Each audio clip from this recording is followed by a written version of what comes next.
अच्छे दल वाला अपना बंगला कब्जा किया है। ये तीनों लोग मिलके 70 आदमी को अति पिछड़ा समाज का टिकट नहीं दे सकता है। जन स्वराज के नेताओं ने तय किया है, नहीं, इस बार 70 अति पिछड़ा समाज के काबिल लोग बिहार में चुनाव लड़ेंगे। खाली टिकट नहीं पाएंगे।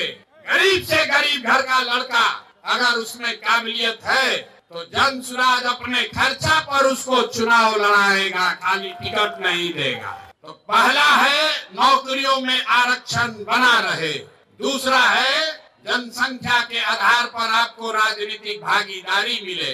लेकिन तीन और बात, शिक्षा के लिए जब तक गरीब का बच्चा पढ़ेगा नहीं तब तक उसको आरक्षण का लाभ नहीं मिल सकता है। इसलिए जन स्वराज ने कहा है, जब तक सरकारी शिक्षा की व्यवस्था सुधरे नहीं, कैसे कि लालू नीतीश ने यहाँ शिक्षा व्यवस्था इतना खराब कर दिया है, इसको सुधारने में बरसों लगेंगे। अभी आप देखें, एक शिक्षा अधिकारी पकड़ाया है, 1 रूम रुपया भर के उसके यहाँ पकड़ाया है। नीतीश कुमार अपने को ईमानदार बता रहे। तो जन स्वराज ने कहा है, याद रखिए, जब तक बिहार में सरकारी शिक्षा की व्यवस्था सुधरेगी नहीं तब तक गरीब से गरीब आदमी आप अपने बच्चे को प्राइवेट स्कूल में भेजिए, उसका खर्चा फीस सरकार के ओर से दिया जाएगा, ताकि गरीब से गरीब का बच्चा भी बढ़िया अंग्रेजी मीडियम स्कूल में पढ़ पाए। पढ़ना चाहिए कि नहीं पढ़ना चाहिए? इस चीज का समर्थन जो लोग कर रहे हैं, जरा हाथ उठाइए, जोर से बोलिए। आपका बच्चा प्राइवेट में पढ़े, उसका फीस सरकार को देना चाहिए कि नहीं देना चाहिए? खाली नेते लोग का लड़का अंग्रेजी स्कूल में पढ़ेगा, गरीब का बच्चा भी पढ़ना चाहिए। और चौथी बात है भूमि सुधार।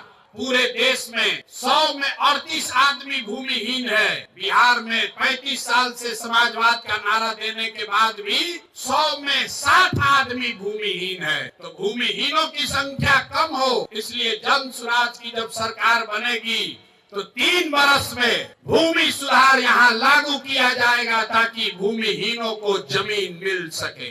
और जिसके पास जमीन है उसको डरने का जरूरत नहीं है। अभी आपके पास जमीन है, उसका आपको कोई लाभ नहीं है। उसका लाभ सीओ बीडीओ लूट रहा है दाखिल खारिज सर्वे करके। एक बार भूमि सुधार लागू होगा तो जिसका जमीन है उसको भी फायदा है, और जो कर्मजरुआ पड़ा हुआ है, बहुत सारा जमीन गलत बेनामी पड़ा हुआ है, उन जमीनों का इस्तेमाल करके गरीबों को यहाँ जमीन मुहैया कराया जा सकता है। जिस राज्य में विनोबा भावे ने इतना बड़ा आंदोलन किया, आपको पता ही नहीं है कि लाखों एकड़ जमीन जो सवर्णों ने, ओबीसी समाज ने, जिनकी जमीन